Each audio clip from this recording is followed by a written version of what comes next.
ప్రభునందు నాకు అత్యంత ప్రియమైనటువంటి వాళ్ళారా, మన ప్రభువును రక్షకుడైనటువంటి యేసుక్రీస్తు వారి యొక్క శుభనామములో మీ అందరికీ నా హృదయపూర్వకమైన శుభములు వందనములు తెలియజేస్తున్నాను.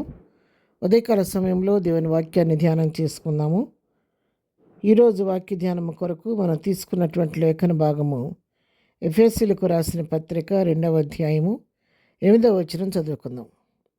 మీరు విశ్వాసము ద్వారా కృపచేతనే రక్షింపబడి ఉన్నారు. ఇది మీ వలన కలిగినది కాదు, దేవుని వరమే. ఆమెన్. దేవుని నామమునకు మహిమ కలుగును గాక. మరి ఇక్కడ ఈ వాక్య భాగాన్ని మనం గమనించినట్లయితే అపోస్తలుడైన పౌలు ఎఫెసీ సంఘాన్ని హెచ్చరిస్తూ రాస్తున్నటువంటి మాటలు. మీరు విశ్వాసం ద్వారా కృపచేత రక్షింపబడి ఉన్నారు. అనుప్రియులారా, మనందరం కూడా రక్షణ పొంది దినాన దేవుని బిడ్డలుగా అంగీకరించబడ్డాము, ఆయన కుమారులుగా కుమార్తెలుగా పిలువబడుతున్నామంటే దానికి కారణం కేవలం దేవుని యొక్క కృప. ఈ కృప అనే పదం ఏ మనుషునికి వర్తించదు, కానీ కేవలం దేవునికి మాత్రమే వర్తించే పదము. కృప అనగా ప్రతిఫలం ఆశించకుండా ప్రేమను చూపించే అనర్హులైనటువంటి వారికి చూపించే ప్రేమ. మనం ఎవరికన్నా ఏదైనా సహాయం చేసామనుకోండి, వారు తిరిగి ఏదో ఒక రూపంగా పలానా సహోదరి పలానా టైంలో నాకు ఈ విధంగా సహాయం చేసింది కాబట్టి ఎట్లయినా నాకు అవకాశం దొరికినప్పుడు ఆమెకు తిరిగి నేను సహాయం చేయాలి, నా రుణం తీర్చుకోవాలన్న ఆలోచన జనరల్గా మనం కలిగి ఉంటాం మనసులో. కానీ మనం రక్షణ పొందుకున్నాం చూడండి, ఆ రక్షణకు మనం వెల చెల్లించడానికి మనకి తగినటువంటి ఏది కూడా మన దగ్గర లేదు. ఆ రక్షణ భాగ్యం పొందుకున్న మనము ప్రభు మన కొరకు చేసినటువంటి ఆ బలియాగం, ఆ విమోచనకు ఏమిచ్చి కూడా రుణాన్ని మనం తీర్చుకోలేము. ఇవ్వటానికి సరిపోయే వస్తువు కానీ పదార్థం కానీ ధనధాన్యాలు కానీ మన దగ్గర ఏవీ లేవు. ప్రతిఫలం ఆశించకుండా ఉచితంగా నీకు నాకు ఇవ్వబడిన రక్షణ అది. కేవలం కృప ద్వారా అనుగ్రహించబడిన రక్షణ. అయోగ్యులం నశించిపోవలసినటువంటి వారం మరణపాత్రను మరణం నుంచి తప్పించి మనం పొందవలసిన శిక్షను ప్రభు తానే పొంది తన కృప ద్వారా మనకు రక్షణ అనుగ్రహించాడు. మనందరం కూడా కృప ద్వారానే రక్షించబడి ఉన్నాము. అయితే ఎప్పుడైతే యేసుక్రీస్తు యందు విశ్వాసం ఉంచుతామో ఆ విశ్వాసం ద్వారా కృపచేత మనం రక్షించబడి ఉన్నాము. అది మన వలన, మన భక్తి వలన, మన నీతి వలన కలిగినది కాదు, కేవలం దేవుని యొక్క వరమే. ఇంకా మనం గమనిస్తే ఇప్పటికి కూడా క్రీస్తు యొక్క ప్రేమను ఎరగని వారు, యేసుప్రభు వారి లోకానికి ఎందుకు వచ్చారో, ఎందుకు సిలువనెక్కారో అన్నటువంటి విషయాలు తెలియని వారి లోకలు ఎందరో ఉన్నారు.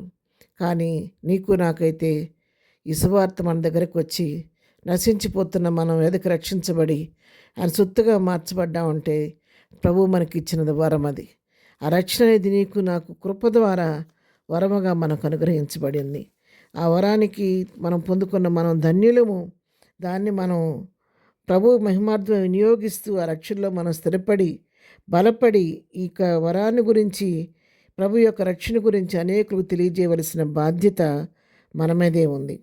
అదే 2వ అధ్యాయంలో మనం చూసినట్లయితే 5వ వచనం, మనం మన అపరాధముల చేత చచ్చిన వారమై ఉండినప్పుడు సైతము మన ఎడల చూపిన తన మహాప్రేమ చేత మనలను క్రీస్తుతో కూడా బ్రతికించెను. కృపచేత మీరు రక్షింపబడి ఉన్నారు. మనం అపరాధములుగా ఉన్నప్పుడు ఆయన కేవలం తన మహాప్రేమ చేత మనల్ని బ్రతికించి మరణంలోంచి జీవంలోనికి దాటించాడు. కృపచేత మనల్ని ఆయన రక్షించి ఉన్నాడు. ఆయన సొత్తుగా మనలను చేసుకొని ఉన్నాడు. 2వ అధ్యాయంలోనే 19వ వచనం చదువుకుందాం. కాబట్టి మీరిక మీదట పరజనులను ప్రదేశులనై ఉండక పరిశుద్ధులతో ఏకపట్నస్థులను దేవుని ఇంటి వారినై ఉన్నారు. ఆమెను ఎంత ధన్యతండి! రక్షించటమే కాదు, మనలను దేవుని ఇంటివారిగా చేశాడు. పరిశుద్ధులతో ఏకపట్నస్థులుగా మనల్ని చేశాడు.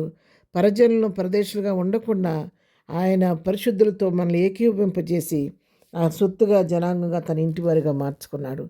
ఇటు ధన్యతని బట్టి మనం ప్రభువుని స్తుతిస్తూ కలిగిన రక్షణ గట్టిగా కాపాడుకుంటూ లేని వారికి రక్షణ గురించి తెలియజేస్తూ ప్రభు కృపలో ముందుకు సాగిపోదాం. ప్రేమ కలిగిన తండ్రి, పరిశుద్ధులైన మా ప్రియ ప్రభావం పరిశుద్ధ పాదములకు వందనాలు.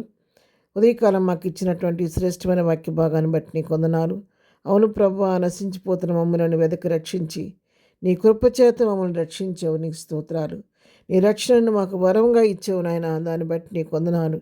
ఈ ప్రభువా మీరు ఇచ్చిన రక్షణకి ఏమిచ్చి కూడా మీ రుణాన్ని మేము తీర్చుకోలేమయ్యా. నీకు వందనాలు చెల్లిస్తున్నాం.